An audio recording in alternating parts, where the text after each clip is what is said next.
Hello students, we will study about the chapter of social studies, that is history, chapter number 5, the Vedic age. So let's start the remaining paragraph. Political organization यानी कि राजनीतिक संस्था. The kings became more powerful in the later Vedic period. The importance of Sabha and Samiti declined.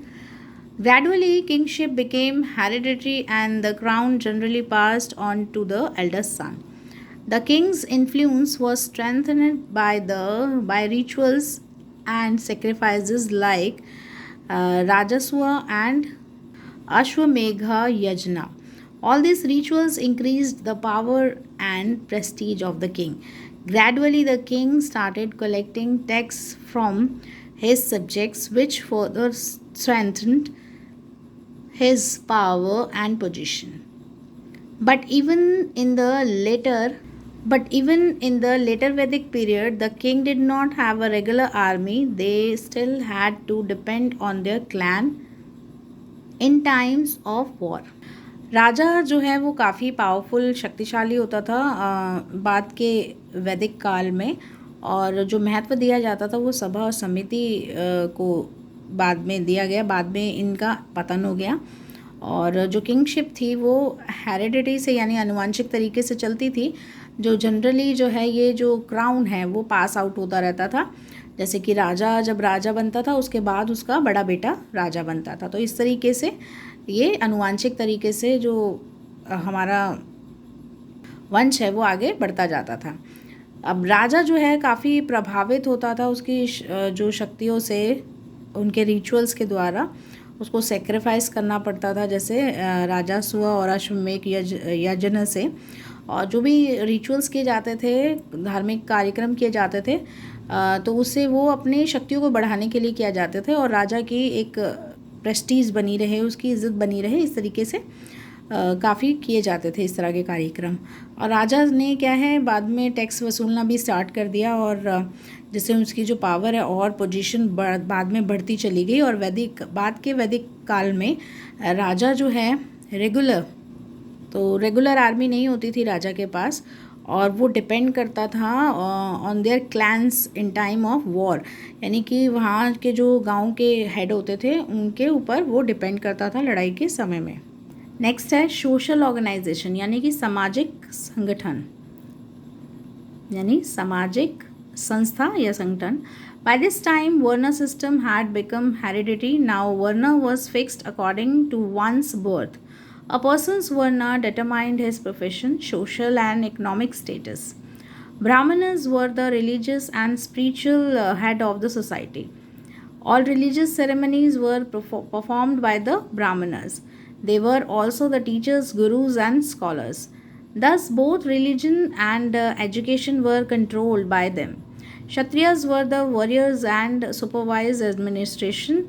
Vaishyas looked after agriculture, craft, and trade. Shudras were at the bottom of the social order and had to serve the other Varnas. As the Varna system became hereditary, it led to the exploitation of the Shudras, who were permanently given a degraded position in the society. यानी कि जो वर्ण system था उसके द्वारा जो है ये अनुवांशिकता बन गई और जहाँ पर वर्ण को फिक्स कर दिया गया. यानी एक बर्थ के हिसाब से, जन्म के हिसाब से कोई एक पर्सन है उसने निश्चय कर लिया अपना प्रोफेशन, सोशल यानी कि सामाजिक और आर्थिक स्टेटस जो है उसके हिसाब से. अब ब्राह्मण जो थे वो धार्मिक और स्पिरिचुअल हेड होते थे सोसाइटी के, और जितने भी सेरेमनीज़ होती थी धार्मिक उसमें वो परफॉर्म करते थे, ब्राह्मणों के द्वारा परफॉर्म किया जाता था. और जो टीचर, गुरु और स्कॉलर्स होते थे वो भी उसमें हिस्सा लेते थे. धार्मिक और शिक्षा से संबंधित कोई भी बात होती थी तो वही कंट्रोल करते थे. क्षत्रिय जो होते थे वो योद्धा होते थे और वो सुपरविजन करते थे, देखरेख करते थे प्रशासन की. वैश्य जो होते थे वो एग्रीकल्चर को देखते थे, शिल्पकारी को देखते थे और व्यवसाय को देखते थे. और शूद्र जो होते थे वो सामाजिक का बीच का हिस्सा होते थे और वो सर्व करते थे इस अदर को सर्व करते थे. और ये वर्ण सिस्टम जो है एक अनुवांशिक तरीके से बन गया था और इसमें जो है आगे से आगे शोषण किया जाता था शूद्रों का. परमानेंटली उनको क्या है समाज में एक नीचा स्थान दे दिया गया था। Towards the end of the later Vedic period, we find the mention of 4 ashrams. These were the 4 stages in the long journey of a man's life according to Vedic tradition. अब यहाँ पर जब वैदिक लेटर वैदिक समय का and हुआ तो यहाँ पर ढूंढा गया और मेंशन किए गए 4 आश्रम। तो यहाँ पर उनकी स्टेजेस बताई गई हैं कि ये एक लंबी जर्नी है मानवता की लाइफ की, जिसे वैदिक ट्रेडिशन यानी वैदिक परंपरा के हिसाब से बनाया गया है। ब्रह्मचर्य और द स्टूडेंट्स लाइफ,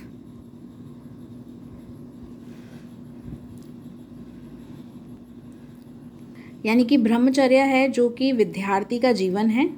नेक्स्ट है गृहस्थ और the life of a house holder fulfilling the duties of responsibilities of a family life. गृहस्थ जीवन जो है वो गृहस्थ जीवन है जो जिसमें कि इंसान है जो वो घर की जिम्मेदारियों को और अपनी ड्यूटीज़ को पूरा करता है फैमिली के प्रति। नेक्स्ट है Vanaprastha is the phase of one's life in which a man slowly detaches himself from his family duties and passes them on to the next generation and starts adopting the life of a hermit. अब वनप्रस्था में क्या होता है कि यहाँ पर एक व्यक्ति होता है जो बहुत ही स्लोली तरीके से अपने जो ड्यूटीज़ हैं वो पास आउट कर देता है नेक्स्ट आने वाली जनरेशन को और अपना लेता है सन्यासी जीवन को। नेक्स्ट है last sannyasa, the last stage of men's life when he gives up all worldly pleasures and often retire to the forest and fully devote himself to meditation and prayers. संन्यास जीवन में क्या होता है कि लास्ट स्टेज होती है मानव के जीवन की और वो सब चीज़ों का गिव अप कर देता है, ठीक है, सब चीज़ों से परे हो जाता है, अपनी खुशियों से संन्यास ले लेता है और रिटायर हो जाता है अपने जीवन से और अपनी पूरी जीवन है उसको त्याग कर वो मेडिटेशन में चला जाता है, भगवान की पूजा अर्चना करने लगता है, सन्यासी जीवन धारण कर लेता है।